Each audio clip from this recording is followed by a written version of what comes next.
3 సంవత్సరాలు. 3 సంవత్సరాలే కాదు, 3 తరాలు పోయినా దేవి కన్నా ఆలోచనని, దేవి కన్నా మార్గాన్ని మనం చేసుకుంటాం. వచ్చే తరం కూడా మనం చేసుకుంటుంది. ఎందుకు అని ఒకసారి మనమే ప్రశ్నించుకుంటే, ముఖ్యంగా 69 నక్సల్బరీ ఉద్యమ స్ఫూర్తితోని దేవికి అన్న తన కుటుంబం కోసం ఉద్యోగం చేస్తూ నక్సల్బరీ ఉద్యమాన్ని ఆకర్షితుడై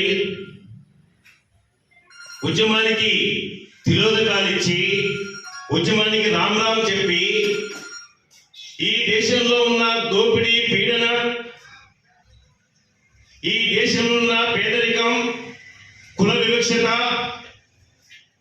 వీటి రూపుమాపడానికి ఓ నూతన సమాజం కోసం తన మార్గాన్ని ఎంచుకున్నాడు.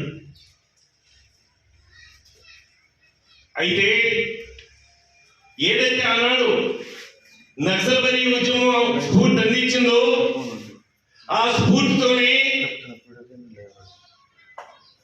ఈ సమాజంలో ఉన్న రుగ్మతల్ని అధ్యయనం చేసి అప్పటికే అనుసరిస్తున్న ఆలోచనలో పెళ్లిలకు పందిరేద్దామంటే ఆ రోజు డబ్బులు ఇచ్చేవాళ్ళు. ఈ సంఘం వచ్చి ఖబర్దార్ అని చెప్పేసి బెదిరించాం, ఆపాం. మేక అడిగిపోతే 100 నుంచి 200 రూపాయలు వసూలు చేసిన చరిత్ర ఈ తుంపెళ్ళ మీ అందరికి తెలుసు. ఈ సంఘం వచ్చి, ఈ జెండా వచ్చి ఫారెస్ట్ అధికారులకు ఎందుకు కట్టాలి అని చెప్పేసి కూడా మనం దాని వ్యతిరేకంగా పోరాడి విజయం సాధించిన చరిత్ర ఈ తుంపల్లి గ్రామంలో ఉంది. అందుకని అన్నలు ఈ రోజు మనం గిట్టుబాటు ధరల కోసం, మనం ఈరోజు అధిక ధరలను తగ్గించడం కోసం, నిరుద్యోగ సమస్య కోసం, అన్నిటి కోసం మనం ఐక్యంగా ఉద్యమించడమే దీనికి నిజమైన నివాళులు అర్పించడం అవుతుందని చెప్పేసి గుర్తు చేస్తూ, నిజమైన అన్నని జ్ఞాపకం చేసుకోవడం అంటే ఉద్యమంలో మనం సజీవంగా ఉండడమే అని చెప్పేసి గుర్తు చేస్తూ ఒక్కసారి అందరం పిడికి బిగించి దీవి కన్నకు జోరు అర్పిద్దాం. కామ్రేడ్ దీవి కన్నకు జోహార్ జోహార్. థ్యాంక్ యూ అధ్యక్ష. నాయకత్వాన ఈరోజు జెండా ఆవిష్కరణ చేసుకోబోతున్నామంటే కేవలం ఆనాడు డివికేన్న గారు బడుగు బలహీన వర్గాల పట్ల అణిచివేతకు వ్యతిరేకంగా పోరాటం చేయాలని చెప్పేసి ఈ గ్రామం నుంచి ఎంచుకొని ఈ గ్రామం నుంచి ఎన్నో ఆత్మహత్యలు లాంటి కాంప్లైంట్స్ అందించినటువంటి రావడానికి ఆయనను తీసుకోవడానికి ముందుకు బాగా నడిచినటువంటి కాంప్లైంట్స్ ఎందరో ఉన్నాయి గ్రామంలో. ఈరోజు జెండా ఆవిష్కరణ చేసుకోవడం చాలా అభినందనీయకరం.